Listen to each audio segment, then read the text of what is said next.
जय हिंद साथी। मैं चेतन भाटी स्वागत करता हूं आप सभी का अपने YouTube channel Nexus A to eight में। उम्मीद करता हूं आप सब लोग स्वस्थ होंगे, खुश होंगे और एक बेहतरीन तरीके से अपनी तैयारी को कर रहे होंगे।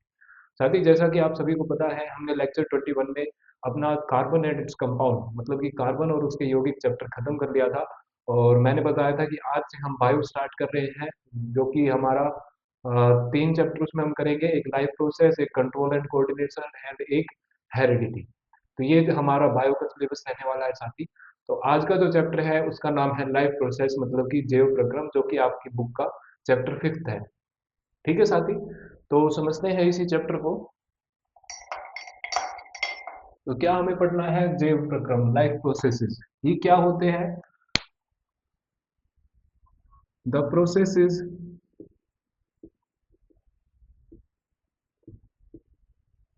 That perform the maintenance work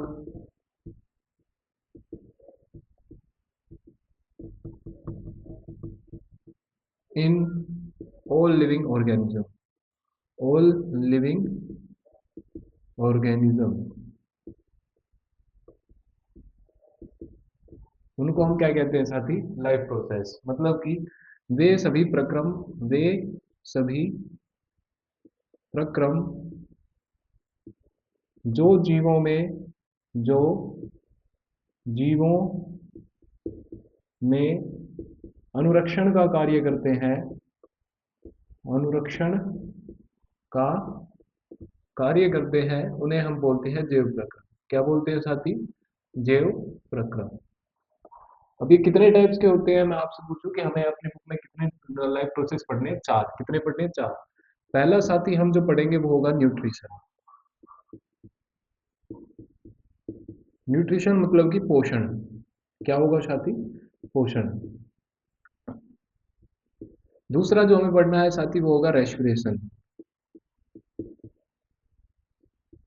respiration मतलब कि श्वसन।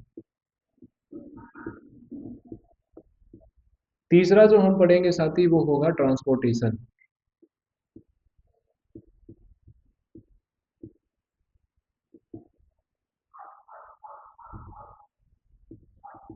मतलब कि संवहन। और जो चौथा हम पढ़ेंगे साथी वो होगा हमारा एक्सक्रेशन,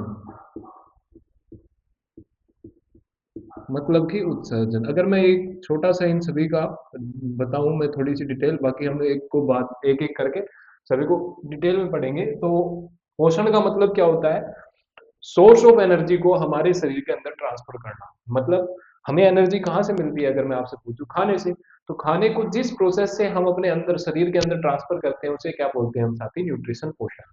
बात करें रेस्पिरेशन की, तो रेस्पिरेशन का मतलब क्या है? श्वसन, मतलब सांस लेना। एक तरीके से ग्लूकोज को in the presence of oxygen या किसी अब्सेंस में, मतलब ग्लूकोज का विखंडन होना। क्या होना? विखंडन, एनर्जी के लिए। ट्रांसपोर्टेशन मतलब संवहन, संवहन मतलब कि एक पदार्थ को हमारे शरीर में दूसरी पदार्थ जगह तक ले जाना जहां पर उसकी आवश्यकता हो। और एक्सक्रेशन मतलब कि हमारे शरीर में जो वेस्ट बन रहा है उसको शरीर से बाहर ट्रांसफर करना। क्या कहलाता है साथी? एक्सक्रेशन मतलब कि उत्सर्जन। ठीक है, तो हमें आज क्या पढ़ना है? न्यूट्रिशन। क्या पढ़ना है साथी? न्यूट्रिशन। आप सभी को पता है न्यूट्रिशन हमारे लिए बहुत ज्यादा जरूरी है। तो न्यूट्रिशन से स्टार्ट करते हैं हम। न्यूट्रिशन मतलब कि पोषण। और मैंने क्या बोला, इसकी डेफिनेशन क्या होगी? The process by which we transfer source of energy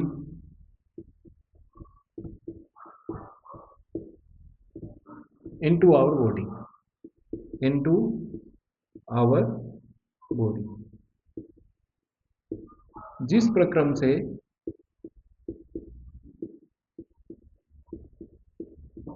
हम अपने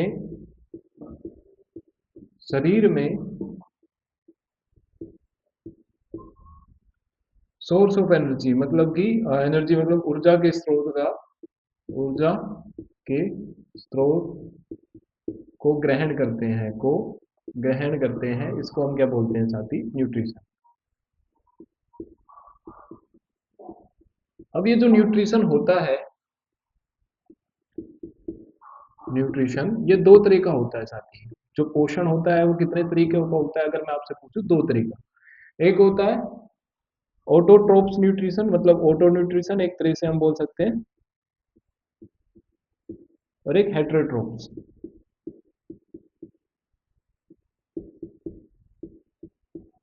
एक ऑटोट्रोप्स और साथ ही एक हेटेरोट्रोप्स।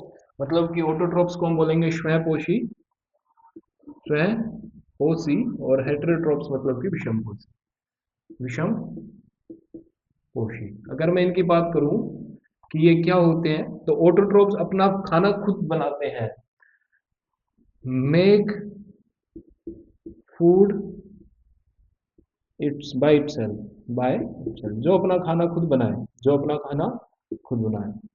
डिपेंड्स ऑन अदर, हेटेरोट्रोप्स क्या होंगे, depends on other for nutrition, on other organism for nutrition. Other मतलब कि एक तरह से हम ये भी कह सकते हैं कि ऑटोट्रोप्स पे निर्भर है। अब समझिए, अगर मैं एग्जांपल दूं तो ऑटोट्रोप्स मतलब जो अपना खाना खुद बना सके। जैसे क्या हम अपना खाना खुद बना सकते हैं? अब आप ये सोचोगे कि हाँ, हम अपना चाय नाश्ता कुछ भी बना सकते हैं, पर इसका मतलब ये नहीं है। इसका मतलब ये है कि आप जो चीज खा रहे हैं, जैसे मान लीजिए आप दाल खा रहे हैं, तो क्या जो वो दाल है उसको आप खुद बना सकते हैं? मतलब जो दाल के बीज हैं, सीड्स हैं जिनको आप खा रहे हैं, क्या उन्हें आप खुद बना सकते हैं? नहीं। आप उनके लिए किस पे निर्भर है? पेड़ों पर। किस पे निर्भर है? पेड़ों पर। तो ह्यूमंस भी क्या होते हैं? हेटेरोट्रोप्स। क्या होते हैं? हेटेरोट्रोप्स। तो अब आउटोट्रोप्स कौन से होते हैं? ऑटोट्रोप्स होते हैं सारे plants that have chlorophyll. Plants and bacteria, कुछ बैक्टीरिया भी होते हैं। तो plants and bacteria, plants and bacteria that have chlorophyll, that have chlorophyll. जिन प्लांट्स और बैक्टीरिया के पास क्लोरोफिल होगा, वो सभी क्या होंगे साथी? वो होंगे ऑटोट्रोप्स, स्वयंपोषी। क्या होंगे? स्वयंपोषी। और इसमें आप समझ ही गए, ह्यूमंस, एनिमल्स, बाकी सब क्या है? हेटेरोट्रोप्स। क्या है? हेटेरोट्रोप्स। अब इसको ये हम आगे बढ़ते हैं तो हम क्या सीखेंगे अब? Autotrophic nutrition. क्या समझेंगे साथी? Autotrophic nutrition.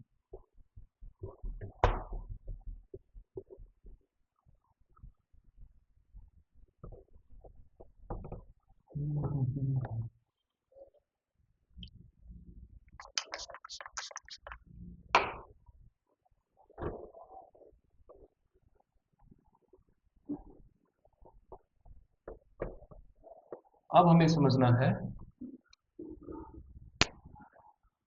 Autotrophic nutrition. Autotrophic nutrition, स्वयंपोषी पोषण, स्वयं पोषी पोषण। तो हमने क्या पढ़ा? ऐसे प्लांट्स और बैक्टीरिया जिनके पास क्या हो? क्लोरोफिल। क्या हो सकती? क्लोरोफिल। तो जो प्लांट्स होते हैं वो क्या करते हैं? देखिए, प्लांट्स अपना खाना खुद बनाते हैं। तो जिस प्रोसेस से बनाते हैं उसको हम बोलते हैं फोटोसिंथेसिस। फोटोसिंथेसिस। फोटोसिंथेसिस मतलब कि प्रकाश संश्लेषण, प्रकाश संश्लेषण। इसी को ही हम क्या बोलते हैं साथी? फोटोसिंथेसिस। तो बेसिकली इसमें अगर मैं आपको इसकी रिएक्शन लिखूं तो इसमें होता क्या है? प्लांट्स कार्बन डाइऑक्साइड लेते हैं, आप सभी को पता है, वो कार्बन डाइऑक्साइड लेते हैं और ऑक्सीजन देते हैं। हालांकि वो इसको उल्टा भी करते हैं, जैसे हम ऑक्सीजन लेते हैं और कार्बन डाइऑक्साइड छोड़ते हैं, तो प्लांट्स भी ऐसे ही करते हैं, वो भी रेस्पिरेशन ऐसे ही करते हैं। पर वो जितना ऑक्सीजन मतलब इनटेक करते हैं उससे ज्यादा क्या करते हैं? एक्सहेल करते हैं, मतलब बाहर देते हैं। ठीक है, तो हम क्या कहते हैं कि प्लांट्स क्या लेते हैं? Carbon dioxide. और वो जरूरी भी है उनके खाने के लिए, और वाटर, कार्बन डाइऑक्साइड और वाटर। इनको सनलाइट, प्रकाश, फोटो, फोटो मतलब सन, फोटो मतलब सनलाइट, फोटो मतलब सनलाइट, प्रकाश, देखिए नाम में भी आ रहा है प्रकाश। तो सनलाइट की प्रेजेंस में एक तो सनलाइट चाहिए, एक चाहिए क्लोरोफिल। क्या चाहिए? क्लोरोफिल। और क्लोरोफिल क्या हो, कहाँ होगी, ये हम सब समझेंगे। ये कहाँ से मिलता है, ये कहाँ से मिलता है, ये सनलाइट का तो आपको सोर्स पता ही है कि सनलाइट कहाँ से मिलता है? सूरज से। कहाँ से मिलता है साथी? सूरज से। तो ये बनाते हैं C6H12O6, C6H12O6 प्लस में H2O, प्लस में H2। और ये है एक तरीके से, अगर मैं आपसे बोलूं, कार्बोहाइड्रेट, जो पौधों का खाना है। कार्बोहाइड्रेट ये हमारा क्या है? फूड है। ये क्या है? फूड है। ठीक है, अगर हम इस रिएक्शन को बैलेंस कीजिए करें तो देखिए यहाँ पे 6 कार्बन है तो यहाँ पर 6 लगाना पड़ेगा। अब ऑक्सीजन यहाँ पर कितने हो गए अपने, यहाँ पर देखिए, और हाइड्रोजन कितने हैं, 2। ऑक्सीजन कितने हो गए, 6 दूनी 12। अगर हम यहाँ 6 लगा दे तो ऑक्सीजन कितने हैं, 6 7, 12 H2O प्लस में 6 C6H12O6 प्लस में 6O2। हाँ, ऑक्सीजन गैस भी तो निकलेगी, ऑक्सीजन गैस हम भूल गए। ऑक्सीजन गैस भी क्या निकलेगी यहाँ से, जिससे हम क्या लेते हैं, रेस्पिरेशन। ठीक है, तो यहाँ पर कितने हो गए, 12 दूनी 24, और यहाँ पर आपने 12, तो यहाँ पर भी कितने लगाने पड़ेंगे, 6। अब ये रिएक्शन क्या हो गई, बैलेंस। क्या हो गई साथी, बैलेंस। अब समझिए, जो कार्बोहाइड्रेट होता है, carbohydrate which is not used immediately, which is not used immediately,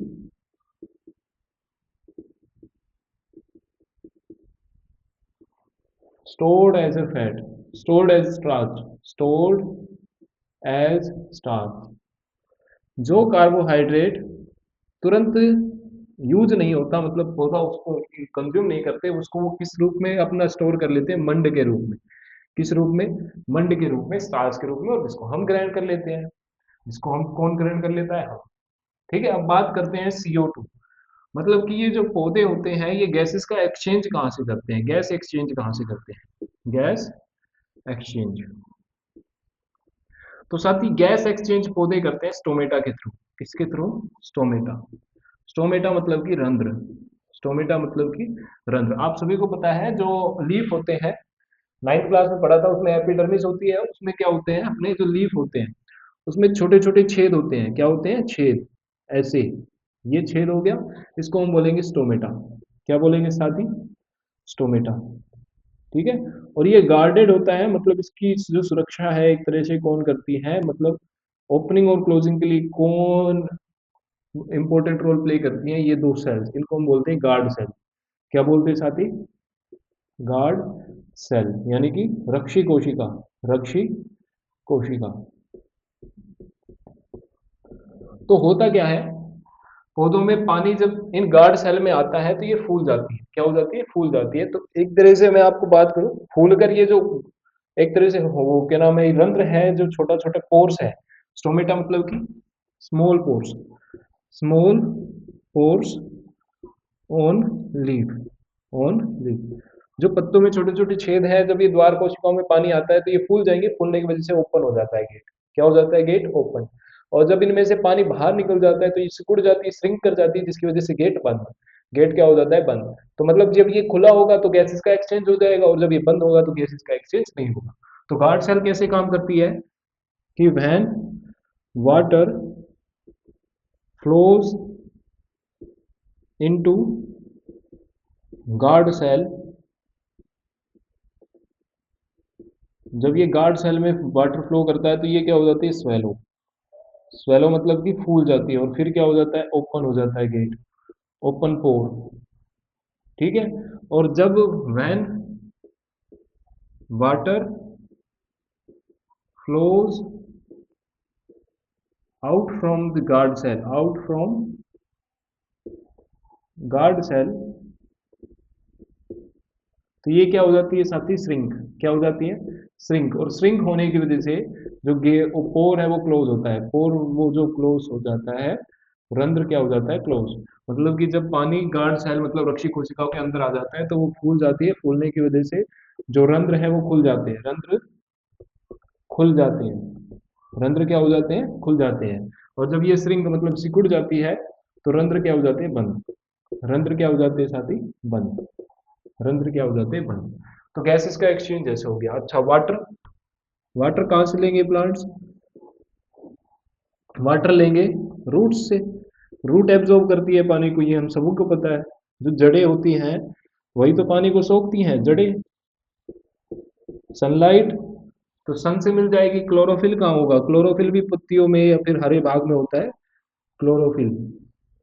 ये क्या होता है, ग्रीन पिगमेंट होता है। क्या होता है, ग्रीन पिगमेंट। कहाँ कहाँ प्रेजेंट होता है, स्टेम में भी प्रेजेंट हो सकता है, लीफ में भी।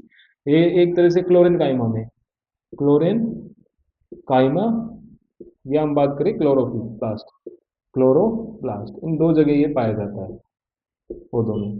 ठीक है, तो ये हो गया। बाकी अभी हमने पढ़ा कि ये जो कार्बोहाइड्रेट बना है ये इसका खाना है, और अगर इसको तभी की तभी तुरंत यूज नहीं करते तो वो उसको स्टोर कर लेते हैं स्टार्च की फॉर्म में। किसकी फॉर्म में? स्टार्च की फॉर्म में। ठीक है, अब इसके प्रोसेस पढ़ते हैं साथी एक एक करके हुआ क्या।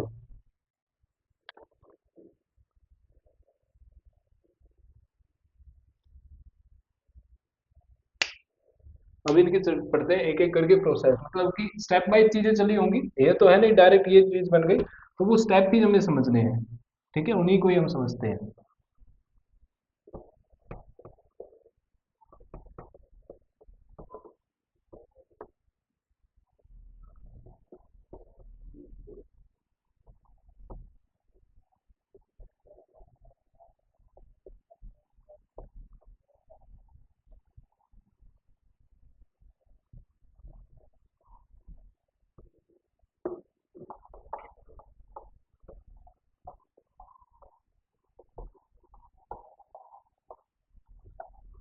स्टेप समझते हैं। सबसे पहला होता है, पहला स्टेप क्या होता है? एब्जॉर्प्शन होता है, absorption of light energy by chlorophyll. Light energy क्या करती है? उसको एब्जॉर्ब कर लेते हैं क्लोरोफिल की हेल्प से प्लांट, बाय क्लोरोफिल। जो क्लोरोफिल है वो लाइट एनर्जी को यूज करते हो, एब्जॉर्ब कर लेती है, सोख लेती है, और एनर्जी को हम क्या कर सकते हैं? Energy can neither be created nor be destroyed, तो इस एनर्जी का कहीं और यूज किया जाएगा।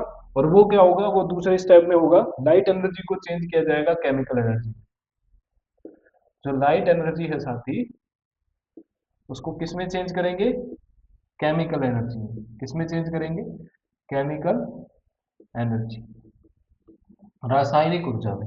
ठीक है, and splitting of water molecule into, और इसी के साथ क्या होगा? एंड स्प्लिटिंग ऑफ, स्प्लिटिंग होगी, स्प्लिटिंग मतलब विखंडन होगा, ऑफ वाटर मॉलिक्यूल H2O का, वाटर मॉलिक्यूल H2O का विखंडन होगा into hydrogen and oxygen, into hydrogen, मतलब कि इसमें से H और ऑक्सीजन अलग हो जाएंगे, हाइड्रोजन एंड ऑक्सीजन। आप सभी को पता है इनको अलग करने के लिए एनर्जी चाहिए, तो वो एनर्जी यहाँ से बनती है। तीसरी चीज क्या होगी? जो कार्बन डाइऑक्साइड होगा वो रिड्यूस हो जाएगा। क्या हो जाएगा? Reduce into carbohydrate, reduction of, reduction मतलब कि अपचयन होगा। क्या होगा? अपचयन किसका? Of CO2 to carbohydrate, carbohydrate. ये तीन स्टेप होते हैं साथी। सबसे पहले क्या करती है क्लोरोफिल? क्या करती है? लाइट एनर्जी को कैप्चर करती है, उसको चेंज कर देती है आपका केमिकल एनर्जी, रासायनिक ऊर्जा में। उस एनर्जी का यूज करके वाटर मॉलिक्यूल का ब्रेकडाउन होता है इन द फॉर्म ऑफ आपका ऑक्सीजन एंड हाइड्रोजन। उसके बाद कार्बन डाइऑक्साइड का रिडक्शन होता है कार्बोहाइड्रेट में। यहाँ से जो प्रोडक्ट बन रहे थे उनमें हमने ये पढ़ लिया, जो H2O होगा वो या तो यूज किया कर लिया जाएगा या ट्रांसपिरेशन के थ्रू, ट्रांसपीरेशन मतलब कि वाष्पोत्सर्जन, इसके बारे में हम समझेंगे सनमान में, ट्रांसपोर्टेशन में, वाष्पोत्सर्जन के थ्रू बाहर भेज दिया जाएगा। ठीक है, दूसरा हमारा जो ऑक्सीजन है उसको स्टोमेटा के थ्रू बाहर भेज देंगे। स्टोमेटा से क्या हो जाएगा? उसका एक्सचेंज, स्टोमेटा से क्या हो जाएगा? उसका एक्सचेंज। क्या हो जाएगा साथी? एक्सचेंज। समझ में आया आप सभी को ये? तो अब हम चलेंगे न्यूट्रिशन इन ह्यूमन बींग्स, इसमें चलेंगे साथी, न्यूट्रिशन इन ह्यूमन बींग्स।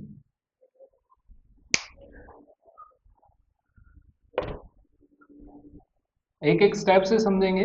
जो ह्यूमन बींग्स में न्यूट्रिशन है वो किसके थ्रू होता है? एलिमेंट्री कैनाल, मतलब कि आहार नाल। आहार नाल ही में ही ये सारे पार्ट होते हैं। स्टमक उसका हिस्सा है, लार्ज इंटेस्टाइन उसका हिस्सा है, स्मॉल इंटेस्टाइन उसका हिस्सा है। तो मतलब आपसे मैं पूछूं कि ह्यूमन बींग्स में न्यूट्रिशन किस कैनाल के थ्रू हो रहा है? तो एलिमेंट्री कैनाल। किसके through? Alimentary canal.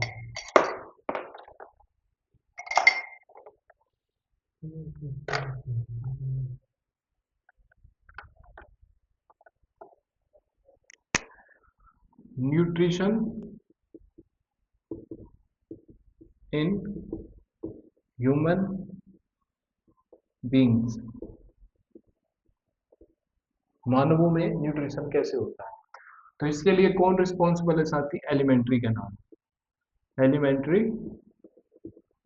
Canal, food pipe इसी का हिस्सा है, मतलब कि आहार नाल, आहार नाल ये कहाँ से स्टार्ट होती है, ये देखिए माउथ से स्टार्ट होती है, माउथ से होते होते इसमें आता है ईसोफोगस, जिसको हम फूड पाइप बोलते हैं, फिर आ जाता है इसमें स्टमक, फिर खाना जाता है हमारा स्मॉल इंटेस्टाइन में, फिर हमारा जो खाना जाता है वहां जाता है वो फिर जो अनऑब्जर्व्ड खाना है लार्ज इंटेस्टाइन में, किसमें साथी, लार्ज इंटेस्टाइन। तो पहले तो इसे समझेंगे आखिर होता क्या है पूरा प्रोसेस, फिर एक एक करके लिखेंगे। ठीक है, तो हम जैसे खाना खाते हैं तो सबसे पहले हम उसको अपने मुंह से क्या करते हैं, दांतों से क्रश करते हैं छोटे छोटे टुकड़ों में। उसके साथ एक चीज और होती है, हमारे मुंह से निकलती है लार, जब भी हम कोई चीज खट्टी देखते हैं या अपनी मनपसंद चीजें देखते हैं तो हमारे मुंह से क्या आ जाती है, लार। वो क्यों आती है, क्योंकि हमारे जो माउथ है इसमें क्या होते हैं, लार की ग्रंथियां होती है, क्या होती है, ग्रंथियां, लार की ग्रंथियां होती है बहुत सारी, सलाइवा सलिवरी ग्लैंड्स होते हैं जिनके थ्रू निकलता है लार, सलाइवा। उस लार में भी क्या होता है साथी, एक एंजाइम होता है। जो ह्यूमन बींग्स हैं वो क्या करते हैं, अगर मैं बात करूं,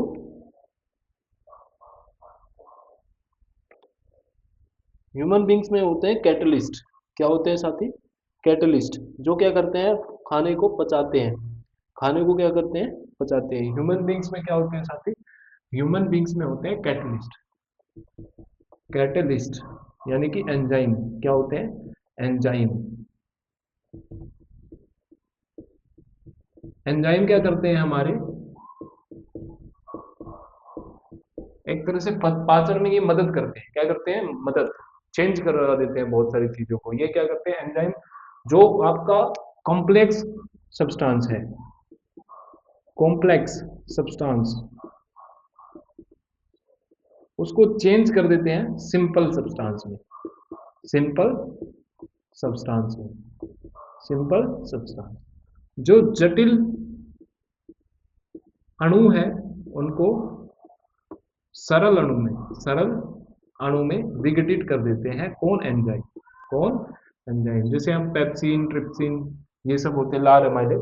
तो जो हमारी लार होती है साथी, हमने क्या पढ़ा कि पहले हम क्या करते हैं, खाने को दांत से चबाते हैं, छोटे छोटे टुकड़ों में उसको तोड़ते हैं, और उसके बाद जो हमारी लार होती है वो उस खाने के साथ मिल जाती है, और लार में होता है लार एमाइलेज एंजाइम, कौन सा, लार एमाइलेज। वो क्या करता है साथी, वो करता है कार्बोहाइड्रेट का पाचन। बेसिकली हमारे शरीर में तीन चीजों का पाचन होना है, तीन चीजों का डाइजेशन होता है, एक कार्बोहाइड्रेट, एक प्रोटीन, और एक फैट। कार्बोहाइड्रेट चेंज हो जाता है ग्लूकोज में, किसमें चेंज हो जाता है साथी, ग्लूकोज में। प्रोटीन चेंज होता है अमीनो एसिड में, किसमें होता है, अमीनो अम्ल, अमीनो एसिड मतलब कि अम्ल। जो फैट होता है वो चेंज हो जाता है साथी फैटी एसिड या फिर ग्लिसरॉल, ग्लिसरॉल इनमें, फैटी अम्ल या फिर ग्लिसरॉल। ठीक है, तो देखिए हमारे मुंह से जो लार अमाइलेज है वो क्या कर देती है, कार्बोहाइड्रेट को चेंज करने लग जाती है सिंपल शुगर में यानी कि ग्लूकोज में। मतलब अगर मैं आपसे पूछूं कि हमारे मुंह में से ही डाइजेशन स्टार्ट हो जाता है, डाइजेशन कहाँ से स्टार्ट होता है, मुंह से। इसलिए बोलते हैं कि खाने को अच्छे से चबा के खाना चाहिए ताकि उसका डाइजेशन अच्छे से हो, क्योंकि ग्लूकोज का काम क्या है, हमें एनर्जी देना। अगर मैं आपसे पूछूं ग्लूकोज का काम क्या है, एनर्जी देना, क्या देना, एनर्जी। अमीनो एसिड का काम क्या है, बिल्ड करना हमारे शरीर को। ठीक है, फैटी एसिड मतलब हमारे इसमें से भी हमें एनर्जी मिलती है, एनर्जी ये स्टोर हो जाता है, और अगर ज्यादा बन जाते हैं फैट तो हमारे शरीर में दिक्कत भी देते हैं। ठीक है साथी, तो हो गया डाइजेशन चालू। उसके बाद जो हमारा खाना है उसको हम निगल लेते हैं, और ये फूड पाइप के थ्रू, आप यहाँ पे ध्यान दो, फूड पाइप के थ्रू वो जाता है कहाँ पर, हमारे स्टमक में। किसमें जाता है, स्टमक, स्टमक मतलब कि पेट, स्टमक मतलब कि पेट। अब जो स्टमक है वो हमारा कुछ ऐसा दिखता है, मेरी ड्राइंग तो थोड़ी वीक है पर आप ट्राई करना समझने की। स्टमक को हम ऐसे ही बनाते हैं साथी। अब ये जो स्टमक की वाल्स होती है, यहाँ पर भी क्या होती है, गैस्ट्रिक जूस निकलते हैं। क्या निकलते हैं, गैस्ट्रिक जूस। क्या निकलते हैं साथी, गैस्ट्रिक जूस। गैस्ट्रिक रस मतलब यहाँ पर भी क्या होंगी, बहुत सारी क्या होंगी, बोल्स वो क्या होंगे, ग्रंथि होंगी, क्या होंगी, ग्रंथि, ग्लैंड, जहां से क्या निकलता है, एक तो निकलता है HCl, क्या निकलता है साथी, HCl, एक निकलता है म्यूकस, क्या निकलता है, म्यूकस, श्लेष्मा जिसे हम बोलते हैं। HCl तो आपको पता ही है, हमने एसिड बेस और सोल्ट चैप्टर में पढ़ा था इसका रोल। फिर निकलता है साथी, क्या निकलता है हमारा, एक पेप्सिन, क्या निकलता है, पेप्सिन, पेप्सिन एक एंजाइम है, क्या है, एंजाइम। पी से पेप्सिन, पी से प्रोटीन, मतलब ये किसको डाइजेस्ट करता है, प्रोटीन, किसको डाइजेस्ट करता है, प्रोटीन को। तो ये तीन चीजें निकलती है। अब इनका रोल क्या है देखिए, पेप्सिन का काम है प्रोटीन को डाइजेस्ट करना, पर पेप्सिन है थोड़ा सा जिद्दी। अगर मैं आपको बोलूं तो पेप्सिन क्या करता है, जब भी काम करता है जब उसको जो खाना हो वो हो एसिडिक मीडियम में, क्या हो, अम्लीय माध्यम में। अब अम्ल बनाना पड़ेगा, नहीं तो प्रोटीन नहीं बचेगा, प्रोटीन नहीं बचेगा, दिक्कत आएगी। तो उस केस के लिए, उस चीज के लिए हमारे शरीर में निकलता है, पेट में निकलता है HCl, हाइड्रोक्लोरिक एसिड, जो क्या कर देता है, खाने को मीडियम क्या कर देता है, एसिडिक, क्या कर देता है, एसिडिक। पर हमने पढ़ा था कि HCl क्या एक स्ट्रॉन्ग एसिड है, तो हमारी जो लाइनिंग है, इनर वॉल है स्टमक की, उसको जला भी तो सकता है, बहुत ज्यादा एसिडिक होता है। तो उससे प्रोटेक्शन के लिए निकलता है म्यूकस, क्या निकलता है, म्यूकस। तो मान लीजिए ये पेट की लाइन है, म्यूकस इसके ऊपर एक लेयर चढ़ा देता है, जिसके बाद HCl का डायरेक्ट इससे कॉन्टैक्ट नहीं होता, जिससे HCl की क्या होती है, प्रोटेक्शन, क्या होती है, प्रोटेक्शन। ठीक है, तो मुंह से क्या, किस चीज का डाइजेशन स्टार्ट हुआ, कार्बोहाइड्रेट का, पेट से, स्टमक से प्रोटीन का। उसके बाद जो खाना जाता है वो जाता है हमारे स्मॉल इंटेस्टाइन में, किसमें जाता है साथी, स्मॉल इंटेस्टाइन, मतलब कि क्षुद्रांत। इसका सिर्फ नाम ही स्मॉल इंटेस्टाइन है, बाकी इसकी लंबाई 22 फुट तक होती है। ठीक है साथी। तो जो क्षुद्रांत होती है उसमें वो होता है कंप्लीट डाइजेशन का प्लेस, मतलब स्मॉल इंटेस्टाइन में हो जाता है डाइजेशन कंप्लीट, कंप्लीट हो जाता है यहाँ पर डाइजेशन, कंप्लीट डाइजेशन, यहाँ पर पाचन क्या हो जाता है, पूरा।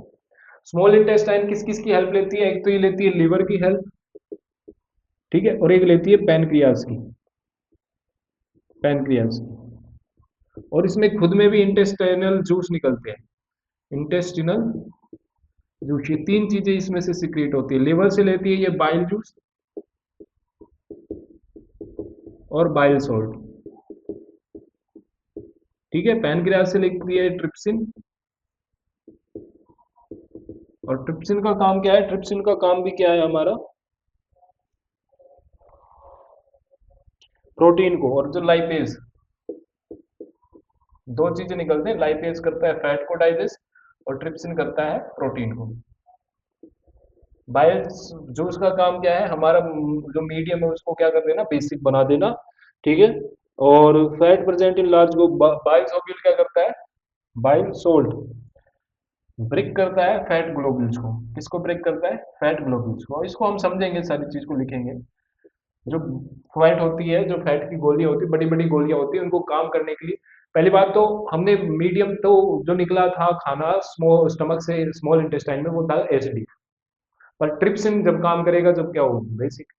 तो उसको बेसिक बनाने के लिए जो हमारा लीवर है, यकृत है, वहां से निकलता है बाइल जूस, क्या निकलता है, बाइल जूस। वो बाइल जूस क्या कर देता है, हमारे जो खाना है उसको क्या बना देता है, एल्कलाइन क्षार की। उसके बाद दो चीजें निकलती है, एक बाइल सोल्ट, बाइल सोल्ट क्या करता है, हमारे जो खाने में फैट होता है वो बड़ी बड़ी गोलियों के फॉर्म में होता है, उनको छोटी छोटी ग्लोब्यूल्स में तोड़ता है। उसके बाद जो ट्रिप्सिन होता है वो किसको, प्रोटीन को डाइजेस्ट कर देता है, और लाइपेज किसको डाइजेस्ट कर देता है, फैट को। तो ट्रिप्सिन और लाइपेज की क्या है, दो एंजाइम है, क्या है, एंजाइम।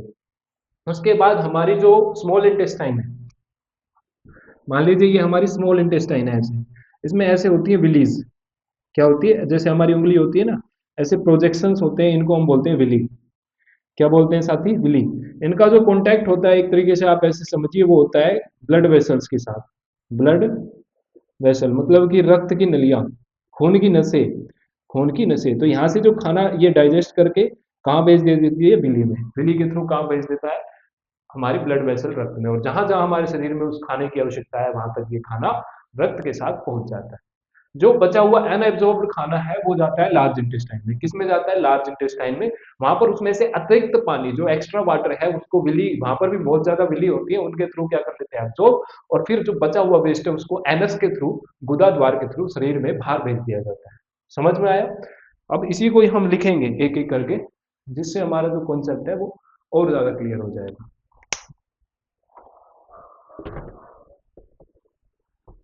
एक एक स्टेप लिखेंगे हम। कोशिश करेंगे एक ही बोर्ड पे सभी कुछ बनाने की।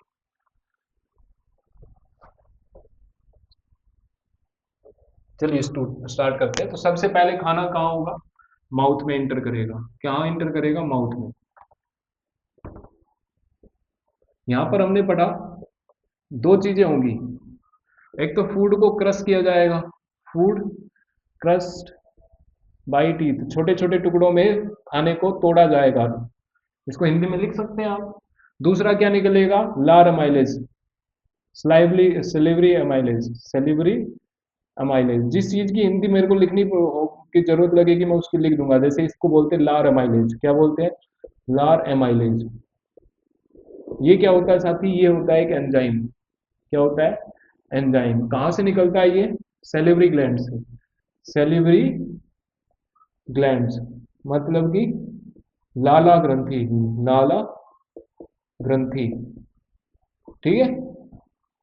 फिर माउथ से खाना, ईसोफोगस, या मैं कहूं फूड पाइप, उसके थ्रू कहाँ पहुंच जाता है? उसके थ्रू पहुंच जाता है दूसरा प्लेस जो कि है हमारा स्टमक। जो कि क्या है? हमारा स्टमक। अच्छा, ये लारा माइलेज का काम क्या है ये भी समझ लीजिए। ये क्या करता है? कार्बोहाइड्रेट को, कार्बोहाइड्रेट को चेंज करता है सिंपल शुगर में। किसमें चेंज करता है? सिंपल शुगर में। ठीक है। तो अगर मैं आपसे पूछूं कि कार्बोहाइड्रेट का डाइजेशन कहाँ से स्टार्ट होता है? मुंह से। कहाँ से होता है? मुंह से। स्टमक का क्या है साथी? स्टमक में होगी स्टमक वॉल, स्टमक वॉल, जहां से तीन चीजें निकलेंगी, HCl, म्यूकस और पेप्सिन।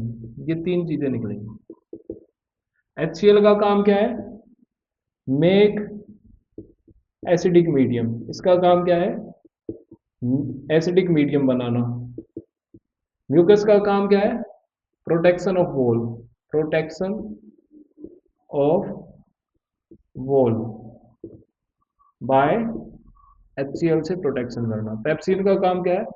प्रोटीन को डाइजेस्ट करना, प्रोटीन को डाइजेस्ट करके चेंज कर देना अमीनो एसिड में। हमने पढ़ा है प्रोटीन को किस में चेंज करते हैं? Amino acid. किसमें चेंज करते हैं? अमीनो अम्ल। किसमें? अमीनो अम्ल में। जो म्यूकस होता है उसको हिंदी में बोलते हैं श्लेष्मा। क्या बोलते हैं? श्लेष्मा। फिर यहां से खाना जाता है थर्ड पे जो कि है हमारी स्मॉल इंटेस्टाइन। क्या है साथी? Small intestine. स्टमक को बोलेंगे पेट या जठर। ठीक है। स्टमक माल मतलब जठर, जठर जठर भित्ति। स्मॉल इंटेस्टाइन में क्या होता है साथी? इसको हम बोलते हैं क्षुद्रांत्र, क्षुद्र आंत्र। इसकी लंबाई कितनी हो सकती है? 22 फुट। कितनी हो सकती है? 22 फुट। अब इसकी ये लेती है हेल्प किससे किससे? कि एक तो लेती है हमारा लीवर से हेल्प, लीवर मतलब कि यकृत, और एक पैनक्रियास, पैनक्रियास मतलब कि अग्नाशय, अग्नाशय।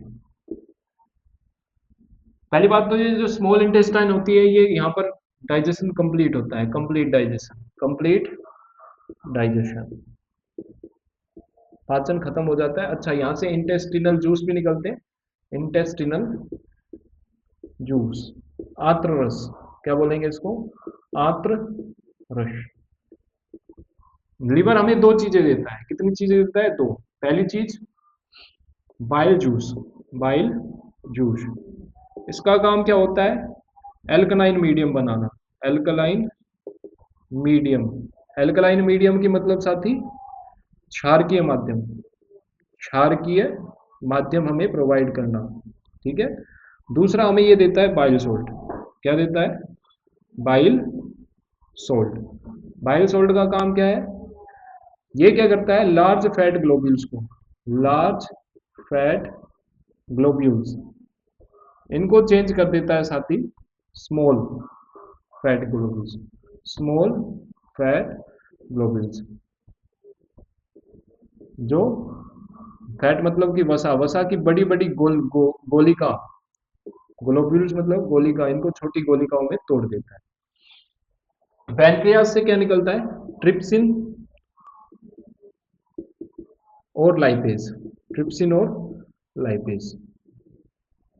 ट्रिप्सिन का काम क्या होता है? ट्रिप्सिन का काम होता है अपना प्रोटीन को डाइजेस्ट करना, प्रोटीन डाइजेस्ट, हमने पढ़ा था। लाइपेज का काम क्या है? Fat digest, fat digest.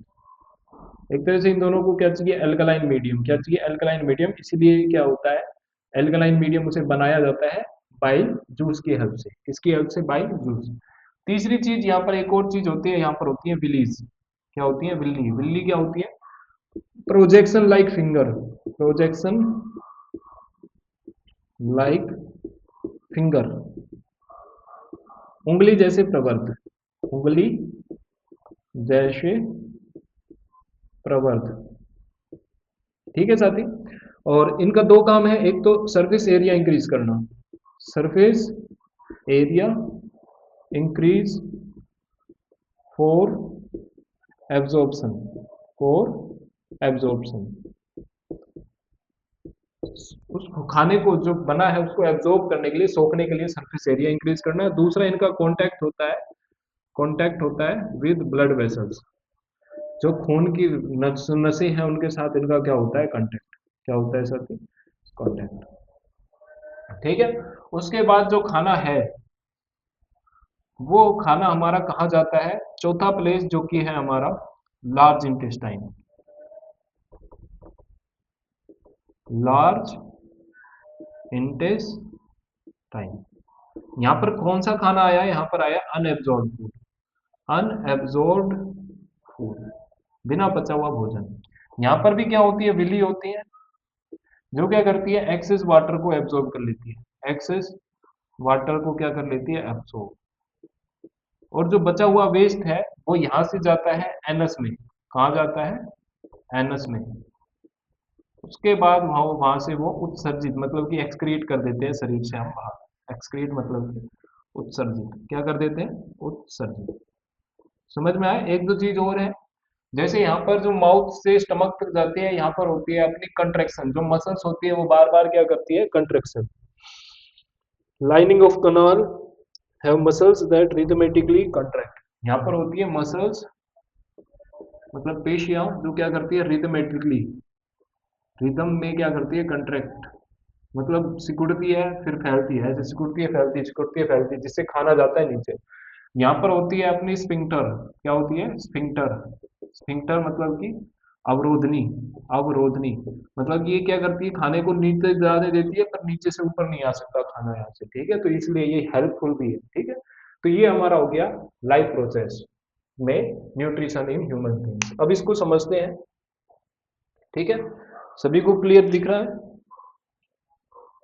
अब इसको समझते हैं, देखिए एक बार रिवाइज कर लेते हैं। सबसे पहले हम खाना कहाँ पर एंटर करते हैं? हमारे शरीर में, माउथ में, मुंह में, जहाँ पर उसको क्रश किया जाता है, तोड़ा जाता है दांतों के थ्रू, और सेलिवरी एमाइलेज निकलता है सेलिवरी ग्लैंड से, जिसका जो क्या होता है? एक एंजाइम, जिसका काम क्या है? कार्बोहाइड्रेट को सिंपल शुगर में चेंज करना। उसके बाद खाने को भेज दिया जाता है ईसोफोगस फूड पाइप के थ्रू स्टमक, मतलब कि जठर में। वहां पर होती है स्टमक वॉल, जिसमें क्या होता है? HCl होता है, म्यूकस और पेप्सिन, ये तीन चीजें निकलती है। HCl का काम क्या है? जो खाना उसको एसिडिक मीडियम बनाना। म्यूकस का काम क्या है? HCl से हमारे जो जठर की वॉल है, स्टमक वॉल है, उसको प्रोटेक्शन करना। और पेप्सिन का काम क्या है? प्रोटीन को डाइजेस्ट करना अमीनो एसिड में। उसके बाद स्फिंक्टर यहाँ से क्या करती है? इसको जो खाना है उसको वापस आने से रोकती है, तो तीसरी जगह पहुंच जाता है खाना, जो कि होता है स्मॉल इंटेस्टाइन, स्टमक से, जिसको बोलते हैं क्षुद्रांग। इसकी लंबाई लगभग 22 फुट होती है। यहाँ पर डाइजेशन कंप्लीट हो जाता है। मुंह से हमारा कार्बोहाइड्रेट का चालू हुआ, स्टमक से प्रोटीन का, और यहाँ से फैट का। ठीक है, तो कंप्लीट डाइजेशन का प्लेस है। यहाँ से निकलता है एक इंटेस्टिनल जूस, आंतरस। दो चीजों की हेल्प लेती है ये, लीवर, यकृत, पैनक्रियाज, अग्नाशय से। लीवर से निकलता है बाइल जूस, जो कि क्या करता है? एल्कलाइन मीडियम बना देता है क्षार के माध्यम। बाइल सॉल्ट क्या करता है? बड़ी लार्ज फैट ग्लोबुल्स को छोटी फैट ग्लोबुल्स, मतलब वसा गोलिकाओं में तोड़ देता है। पैनक्रियाज से ट्रिप्सिन निकलता है जो प्रोटीन को डाइजेस्ट करता है। लाइपेज निकलता है जो फैट को डाइजेस्ट करता है। यहाँ पर होती है विलीज। क्या होती है? विलीज, जो क्या होती है? उंगली जैसी, ऐसे जो हमारी स्मॉल इंटेस्टाइन होती है उसमें, ऐसे एक तरीके से हम बात करूँ, ये स्मॉल इंटेस्टाइन मान लीजिए, ऐसे उंगली जैसे प्रवर्त। इनका कांटेक्ट होता है ब्लड वेसल्स के साथ। तो एक तो ये एरिया को इंक्रीज कर देती है एब्जॉर्प्शन के लिए, और इनका कांटेक्ट होता है अपना ब्लड वेसल्स के साथ। तो वहां से फूड क्या करते हैं? वो एब्जॉर्ब करते हैं, सारे शरीर में जो खून है वो पहुंचा देता है जहां जहां चाहिए। उसके बाद जो अनअब्जॉर्ब फूड है उसको लार्ज इंटेस्टाइन में भेज दिया जाता है, जहाँ पर बिल्ली होती है जो एक्सेस वाटर को क्या कर लेती है, अब्जॉर्ब। उसके बाद बचा हुआ खाना एनस के थ्रू एक्सक्रीट मतलब कि उत्सर्जित कर दिया जाता है। तो ये हमारा था कंप्लीट डाइजेशन ह्यूमन बींग्स में, ठीक है। तो यहाँ तक आज हमारा टॉपिक था। उम्मीद करता हूँ आप सभी को ये समझ में आएगा। मिलते हैं नेक्स्ट वीडियो में, तब तक के लिए जय हिंद, स्वस्थ रहिए।